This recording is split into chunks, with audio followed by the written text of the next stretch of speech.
اعوذ باللہ من الشیطان الرجیم بسم اللہ الرحمن الرحیم۔ تمام معزز سامعین کو السلام علیکم۔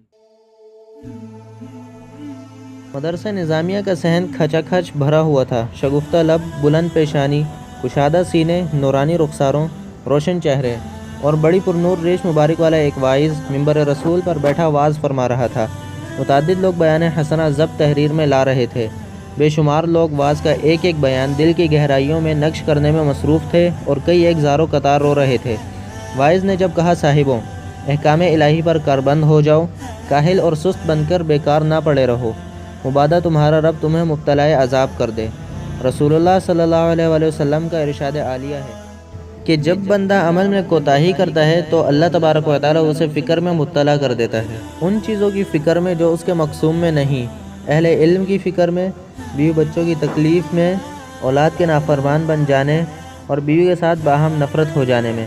وہ جدھر بھی جاتا ہے ٹھوکر کھاتا ہے۔ یہ سب سزا حق تعالیٰ کی اطاعت میں کوتاہی کرنے کی ہے۔ تو حاضرین مجلس میں کوہرام مچ گیا اور وہ اپنے حال و احوال کا جائزہ لینے لگے۔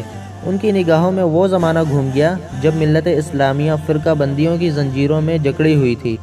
عالم اسلام ذہنی خلفشار میں مبتلا تھا۔ علماء اسلام بے معنی و لا حاصل مباحث کا شکار تھے۔ قول و فعل میں تضادات کی جلوہ گری تھی اور خشیت الہی دل سے عنقا تھی۔ یہ سب عذاب اصغر کی مختلف شکلیں تھیں جو اللہ تعالیٰ کی اطاعت میں اعراض کا نتیجہ تھیں۔ واعظ نے حاضرین مجلس پر نگاہ لطف و محبت ڈالی اور فرمایا، لوگوں، اللہ تعالیٰ کے سوا سب کچھ بھول جاؤ، رحمت للعالمین صلی اللہ علیہ وآلہ وسلم سے محبت و عشق کی آگ سینوں میں روشن کرو اور شریعت کے چراغ کو ہمیشہ جلتا رکھو تاکہ راستے کی راہزنی اور اندھیرے میں کسی گڑھے میں گرنے سے محفوظ رہو۔ بیان کے بعد واعظ اپنے حجرے میں جانے کے لیے ممبر رسول سے نیچے اترا تو تمام لوگ عزت و احترام و محبت کے جذبے سے سرشار با ادب کھڑے ہو گئے۔ یہ واعظ پیران پیر، محبوب سبحانی، قطب ربانی حضرت محی الدین عبد القادر جیلانی رحمۃ اللہ علیہ تھے، جو تمام روحانی سلاسل کے رہنما و پیشوا ہیں۔ آپ کے وعظ میں یہ تاثیر حضور اکرم صلی اللہ علیہ وآلہ وسلم کے لعاب دہن مبارک کی مرہون منت تھی۔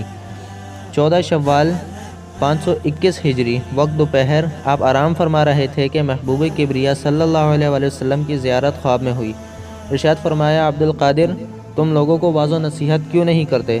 عرض کیا، میرے آقا و مولا صلی اللہ علیہ وآلہ وسلم، فصحائے عرب کے سامنے میرے جیسے عجمی کی زبان کیسے کھل سکتی ہے؟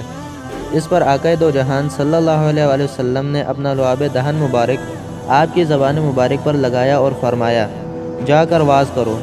فوراً جب خواب سے بیدار ہوئے، صلاۃ ظہر کا وقت تھا۔ ادائیگی صلاۃ کے بعد تکمیل حکم کے لیے ممبر پر تشریف لے گئے اور واعظ فرمانا شروع کیا۔ بس پھر کیا تھا، کلزم فصاحت و بلاغت موج در موج ٹھاٹھیں مارنے لگا، حکمت و عرفان کے موتی بکھرنے لگے۔ حضرت غوث اعظم رحمۃ اللہ علیہ کی بزرگی و عظمت اور ولادت با سعادت کے متعلق بعض بزرگان دین نے بہت پہلے پیش گوئیاں فرما دی تھیں۔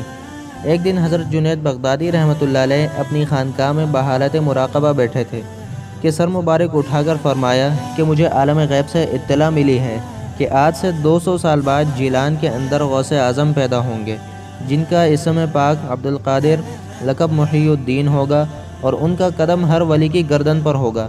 چنانچہ ٹھیک 2 صدیوں کے بعد آپ یکم رمضان المبارک 471 ہجری کو ایران کے اندر بحر خزد کے جنوبی ساحل پر واقع قصبہ جیلان میں پیدا ہوئے۔ آپ عنایت الہی سے سحری اور افطاری کے علاوہ دودھ نہیں پیتے تھے، گویا روزے سے رہتے تھے۔ آپ کے والد حضرت ابی صالح موسیٰ رحمۃ اللہ علیہ، حضرت حسن رضی اللہ عنہ اور آپ کی والدہ ماجدہ ام خیر حضرت فاطمہ رحمۃ اللہ علیہ حضرت حسین رضی اللہ عنہ کی اولاد امجاد سے تھے۔ دونوں حضرات اقدس زہد و تقویٰ کا زندہ جاوید شاہکار تھے۔ والدین سے قرآن پاک حفظ کرنے اور ابتدائی تعلیم حاصل کرنے کے بعد مکتب میں داخل ہو گئے۔ بچپن سے کھیل کود سے گریزاں رہتے تھے۔ فرمایا کرتے تھے کہ ہم کھیل کود میں وقت ضائع کرنے کے لیے پیدا نہیں ہوئے۔ جب زندگی کی 10 بہاریں دیکھ چکے تو والد گرامی کا سایہ عاطفت سر سے اٹھ گیا۔ چنانچہ 17 سال تک اپنی عظیم المرتبت والدہ کی زیر نگرانی دینی تعلیم حاصل کی اور پھر بغرض اعلیٰ تعلیم بغداد تشریف لے جانے کا قصد فرمایا۔ 78 سالہ ضعیف عمر کے باوجود حضرت ام خیر فاطمہ رحمۃ اللہ علیہ بیٹے کے راستے میں رکاوٹ نہیں بنی اور اجازت مرحمت فرماتے ہوئے کہا بیٹا اب روز قیامت ہی ملاقات ہوگی، اور پھر نصیحت فرمائی کہ کبھی جھوٹ نہ بولنا۔ جیلان سے 400 میل کا طویل و دشوار راستہ طے کرنے کے بعد 488 ہجری میں بغداد کے مدرسہ نظامیہ میں داخل ہو گئے۔ 40 دینار جو عارفہ صادقہ ماں نے بوقت رخصتی عنایت فرمائے تھے، جنہیں ڈاکوؤں کے سردار احمد بدوی نے اثناء سفر لوٹ کر واپس کر دیے تھے اور بمائے ساتھیوں کے آپ کے ہاتھ پر تائب ہو گیا تھا، چند مہینوں میں خرچ ہو گئے اور پھر نوبت فاقہ کشی تک پہنچ گئی۔ لیکن کسی کے آگے دست سوال دراز نہیں کیا، کیونکہ یہ طالبان حق کی شان نہیں۔ بغداد میں 8 سالہ تعلیمی دور ہولناک شدائد و مصائب میں گزرا۔ فرمایا کرتے تھے کہ اگر وہ سختیاں کسی پہاڑ پر پڑتیں تو وہ بھی پھٹ جاتا۔ متعدد بار ایسا بھی ہوا کہ بھوک کی شدت کی وجہ سے آپ زمین پر نڈھال ہو کر لیٹ جاتے اور زبان ترجمان حق بیان سے کہنے لگتے، بے شک تنگی کے بعد آسانی ہے۔ رحمت للعالمین صلی اللہ علیہ وآلہ وسلم کی حدیث مبارک ہے کہ علم حاصل کرنا ہر مسلمان مرد عورت پر فرض ہے۔ چنانچہ حصول علم کی فرضیت کی ادائیگی میں آپ نے انتہائی سختیوں کے باوجود کمی نہیں آنے دی اور مثال قائم کر دی کہ حضور صلی اللہ علیہ وآلہ وسلم کے ارشاد پاک کی کس طرح تکمیل کرنی چاہیے۔ تحصیل علم کے بعد 20 سال تک آپ علوم دینیہ کی روشنی ہر سو پھیلاتے رہے، لیکن سینہ مبارک کے اندر ہنوز خلش محسوس کرتے تھے اور اس امر کا شدت سے انتظار تھا کہ لاریب معرفت الہیہ اور عشق رسول عربی صلی اللہ علیہ وآلہ وسلم کی منازل کسی مرشد کامل کی رہنمائی کے بغیر طے کرنا ناممکنات میں سے ہے، لہٰذا آپ کی آنکھیں ہر وقت کسی عارف باللہ کی متلاشی رہتی تھیں۔ ان دنوں بغداد فتنہ و فساد اور لہو و لعب کی آماج گاہ بنا ہوا تھا، اس لیے آپ نے ترک سکونت کی نیت سے صحرا کا رخ کیا۔ ابھی زیادہ دور نہیں گئے تھے کہ ہاتف غیبی کی آواز سنائی دی، عبدالقادر یہاں سے مت جاؤ۔ حضرت شیخ حماد بن مسلم رحمۃ اللہ علیہ اپنے وقت کے بہت بڑے بزرگ تھے۔ ایک دن آپ ان کے در اقدس پر پہنچ گئے جہاں لوگوں کا جھمگٹا تھا۔ وہ آپ سے بے انتہا شفقت و محبت سے پیش آئے، لیکن چند ایام بعد اظہار بے رخی فرمانے لگے اور کہا، ہم جیسے درویشوں کے پاس تم جیسے مولوی کا کیا کام ہے، بہتر ہے کہیں اور چلے جاؤ۔ لیکن آپ اس در سے چمٹے رہے اور حضرت شیخ کی باتوں کو دل میں جگہ نہ دی۔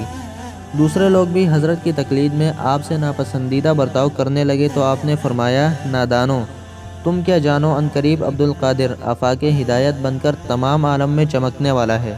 میں تو تربیت نفس کے لیے اس سے ایسا برتاؤ کرتا ہوں۔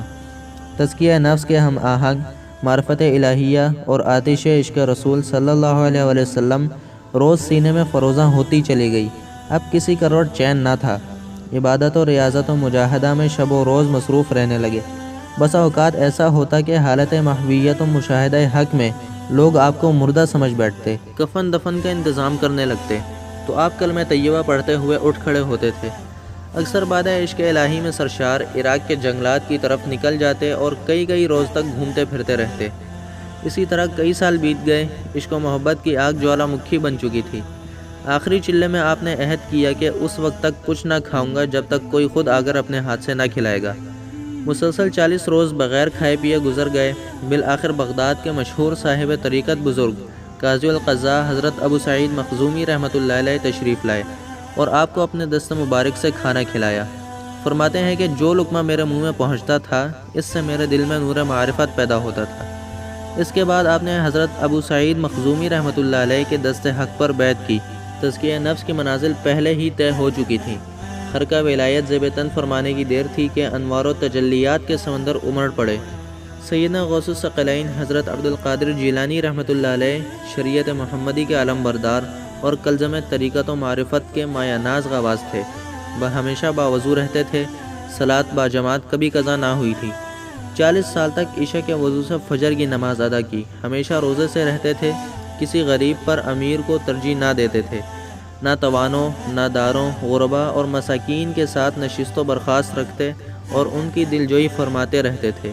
کہا کرتے تھے کہ اگر ساری دنیا کی دولت میسر آ جائے تو بھوکوں کو کھانا کھلانے پر صرف کر دوں۔ حضرت سید احمد رفاعی رحمۃ اللہ علیہ فرماتے ہیں کہ سیدنا محی الدین عبدالقادر جیلانی رحمۃ اللہ علیہ اس پائے کے بزرگ ہیں کہ ان کے ایک جانب شریعت کا اور دوسری جانب حقیقت کا دریا معجزن ہے۔ آپ کے فیضان روحانی کا یہ عالم تھا کہ چور ابدال بن جاتے تھے۔ بڑے بڑے عارفین باللہ آپ کے در پر پڑے رہنے میں عزت محسوس کرتے تھے۔ آپ کے سامنے کسی بدعقیدہ عالم و فقیہ اور خلیفہ و بادشاہ کا سکہ نہیں چلتا تھا۔ جو بھی آتا سائل بن کر آتا تھا۔ آپ چاروں سلاسل طریقت کے رہنما و پیشوا ہیں۔ الغرض رشد و ہدایت کی ذوفشانی کرتے ہوئے سلطنت ولایت کا یہ درخشندہ و تابندہ آفتاب سفر آخرت پر روانگی سے قبل سخت علیل ہو گیا، لیکن روزانہ کے معمولات میں کوئی فرق نہیں آیا۔ یوم وصال بارگاہ سمدیت میں طویل سجدہ کیا، تمام مسلمانوں کے لیے دعا مانگی اور پھر 11 ربیع الثانی 561 ہجری کو وصال حق سے سرفراز ہوا۔ حضرت شیخ عبد القادر جیلانی رحمۃ اللہ علیہ کی حیات طیبہ سے جو سبق ملتا ہے وہ یہ ہے کہ علم دین کے حصول کی مخلصانہ کوشش کریں، اور اگر اس راہ میں دشواری پیش آئے تو خندہ پیشانی سے برداشت کریں۔ بے ادب معرفت الہیہ اور عشق رسول صلی اللہ علیہ وآلہ وسلم سے محروم اور نامراد رہتا ہے۔ آج اساتذہ، علماء، بزرگان دین کا جتنا ادب و احترام کیا جاتا ہے، اس کا تصور کر کے سر ندامت سے جھک جاتا ہے۔ اس لیے ہمیں اپنی سوچوں میں تبدیلی لانا